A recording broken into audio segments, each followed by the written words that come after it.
Bismillahirrahmanirrahim. Serial sekilas tentang kali ini judulnya adalah To Build the World Anew, pidato Bung Karno di PBB. To Build the World Anew merupakan pidato Bung Karno yang disampaikan pada sidang umum Perserikatan Bangsa-Bangsa ke-15 di New York, Amerika Serikat. Itu terjadi pada tanggal 30 September 1960. Dalam pidatonya, Bung Karno menguraikan pemikiran secara konseptual tentang nasionalisme, anti-kolonialisme imperialisme, solidaritas antar bangsa, perlucutan senjata, rekonstruksi PBB, dan Pancasila. Melalui konsep-konsep tersebut, Bung Karno mengutarakan keinginan bahwa negara-negara yang baru merdeka agar diakui sebagai anggota masyarakat internasional secara setara. Bung Karno juga mendorong negara-negara di dunia untuk lebih aktif dalam menciptakan perdamaian dan kesetaraan dunia yang antara lain diwujudkan dalam atau melalui gerakan non-blok. Pidato Bung Karno tersebut sejatinya mewakili perkembangan penting dalam dunia percaturan dunia era pertengahan abad ke-20.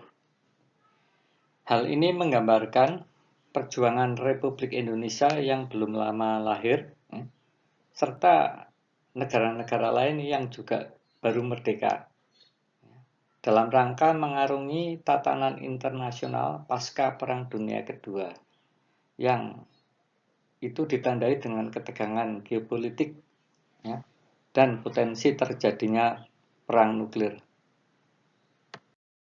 Melalui pidato To Build the World Anew, Indonesia dan negara-negara baru lainnya tidak hanya menuntut lebih banyak penghormatan terhadap aspirasi, terutama negara-negara Asia dan Afrika yang telah merdeka, namun juga mendorong jalan perdamaian bagi masyarakat internasional di tengah situasi perang dingin.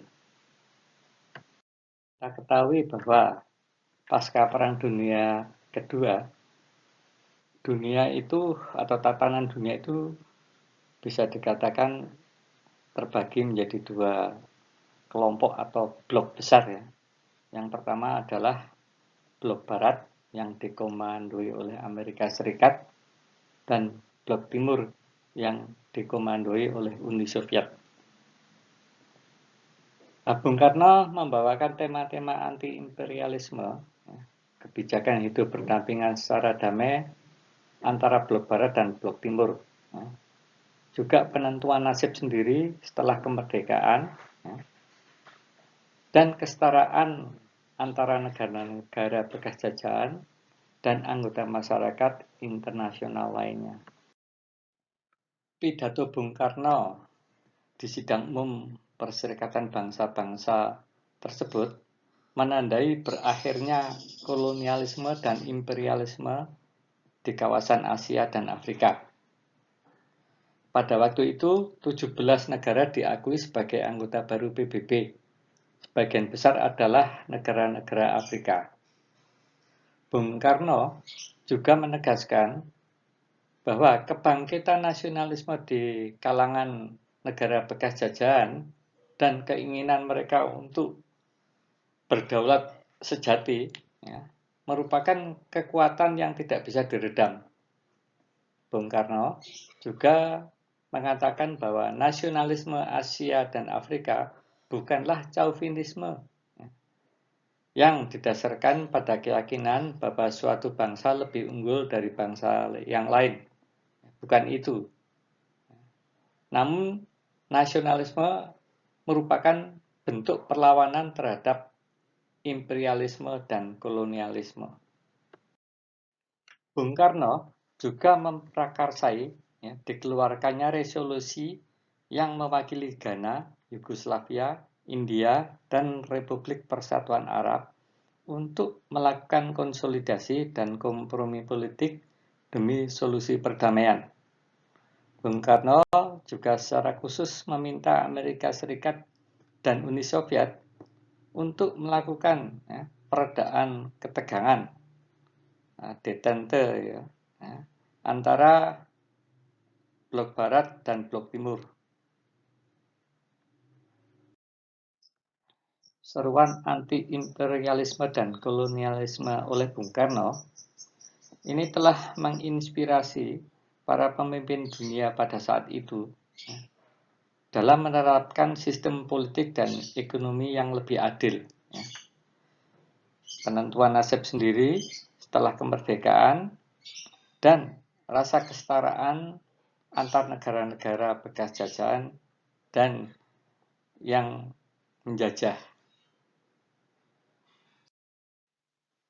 Pidato Bung Karno di sidang umum PBB itu mencerminkan pemahaman personal atau pribadi Bung Karno mengenai konsep kekuasaan, politik, dan pemerintahan dengan realitas negara-negara yang memperjuangkan kemerdekaan di antara berbagai teori dan tradisi besar seperti revolusioner Marxisme, Hindu, Kristen, dan Islam. Bung Karno mencoba melakukan sintesis berbagai paham besar tersebut dan menyajikannya dalam kancah diplomasi internasional. Kita ketahui bahwa Bung Karno itu selain seorang politisi dia juga seorang pemikir bacaannya itu sangat luas dari berbagai genre pemikiran mulai agama, filsafat, sosial, ekonomi, politik, dan seterusnya. Dengan demikian, keyakinan spiritual setiap umat beragama itu dimanfaatkan atau berguna untuk menumbuhkan rasa persatuan, persaudaraan, dan kemanusiaan dalam keberagaman atau pluralitas, bukan sebaliknya. Perjuangan perdamaian, keadilan, dan kesejahteraan sosial bangsa adalah tugas seluruh umat beragama, apapun jenisnya di muka bumi ini. Demikian tandas Bung Karno. Bung Karno itu diakui sebagai salah satu tokoh dunia atau pemimpin dunia paling berpengaruh pada era tahun 50-an hingga 60-an ketika pada waktu itu dunia terpecah oleh persaingan kekuatan besar yakni blok Barat dan blok Timur. Nah, sebagai tokoh terkemuka di antara para pemimpin negara-negara yang baru merdeka di kawasan Asia dan Afrika, Bung Karno mengutarakan keprihatinan dan harapan masyarakat mewakili negara-negara tersebut. Bung Karno dengan fasih mengatakan bahwa dunia tidak boleh dibentuk hanya oleh kemauan dan ambisi satu dua atau segelintir negara kuat, melainkan suara-suara dari negara dunia ketiga juga harus didengar. Bung Karno itu tidak hanya hebat dalam berorasi terutama dalam menentang imperialisme dan kolonialisme.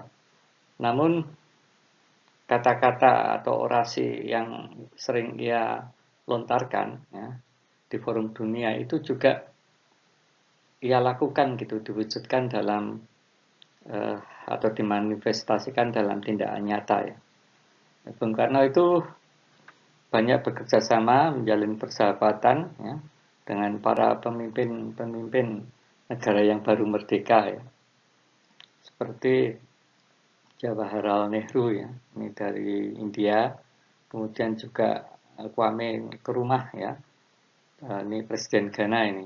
Kemudian juga Gamal Abdel Nasser dari Mesir, ya. Joseph Broz Tito, ini Presiden Yugoslavia, dan masih banyak lainnya. Bung Karno juga menjalin persahabatan dengan para pemimpin dunia dari latar belakang ideologi yang bermacam-macam gitu, ya. Mulai dari kaum revolusioner seperti Fidel Castro dan Che Guevara, ya, hingga para pemimpin dua negara adidaya pada saat itu, ya. Ya, ini Nikita Khrushchev dari Uni Soviet dan John F. Kennedy, Presiden Amerika gitu. Nah, persahabatan atau jalinan persahabatan ini memungkinkan Bung Karno untuk mengartikulasikan keprihatinan dan harapan masyarakat dunia, ya, secara nyata. Banyak pesan berharga dari pidato Bung Karno, To Build the World Anew, ya, yang masih relevan hingga saat ini, di mana dunia masih saja diwarnai dengan atau oleh konflik dan ketegangan geopolitik. Umat manusia, ya, masih saja terpecah belah berdasarkan identitas. Oleh karena itu, seruan untuk hidup berdampingan secara damai yang diartikulasikan dengan lantang dalam pidato tersebut senantiasa menjadi harapan dan tantangan umat manusia hingga saat ini.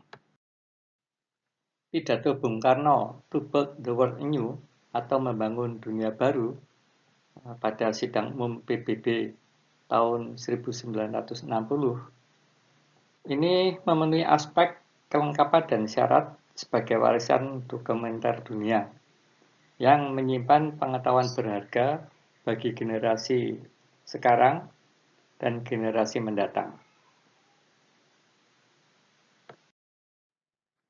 Demikian informasi ringkas tentang To Build the World Anew, pidato Bung Karno di PBB. Terima kasih.